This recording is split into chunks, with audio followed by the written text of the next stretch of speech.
वफ़ाक़ी वज़ीर असद उमर जी ओचितो तबियत ख़राब थी वई अस्पताल मुंतकिल कयो वियो आहे। तबियत ख़राब थियण ते Asad Umar Sindh rescue 1122 ambulance service सां राब्तो कयो। सिंध रेस्क्यू 1122 एम्बुलेंस 5 मिंटनि में असद उमर खे घर खां अस्पताल पहुचायो।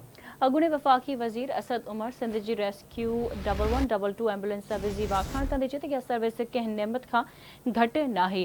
अहम ख़बर मां सां शेयर करे रहियूं। अॻूणे वफ़ाक़ी वज़ीर असद उमर जी ओचितो तबियत ख़राब थी पई, अस्पताल मुंतकिल कयो वियो। तबियत ख़राब थियण ते Asad Umar Sindh rescue 1122 ambulance service सां राब्तो कयो।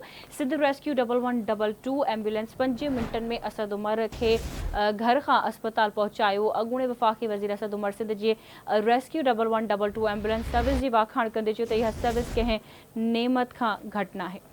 अॻूणे वफ़ाक़ी वज़ीर असद उमर जी ओचितो तबियत ख़राब थी वई, अस्पताल मुंतकिल कयो वियो। तबियत ख़राब थियण ते Asad Umar Sindh rescue 1122 ambulance service सां राब्तो कयो। सिंध रेस्क्यू 1122 एम्बुलेंस 5 मिंटनि में असद उमर खे घर खां अस्पताल पहुचायो। अॻूणे वफ़ाक़ी वज़ीर असद उमर सिंध जे रेस्क्यू 1122 एम्बुलेंस सर्विस जी वाखाण कंदे चयो त इहा सर्विस कंहिं नेमत खां घटि नाहे। अॻूणे वफ़ाक़ी वज़ीर असद उमर जी ओचितो तबियत ख़राब थी वई, अस्पताल मुंतकिल कयो वियो। तबियत ख़राब थियण ते Asad Umar Sindh rescue 1122 ambulance service सां राब्तो कयो।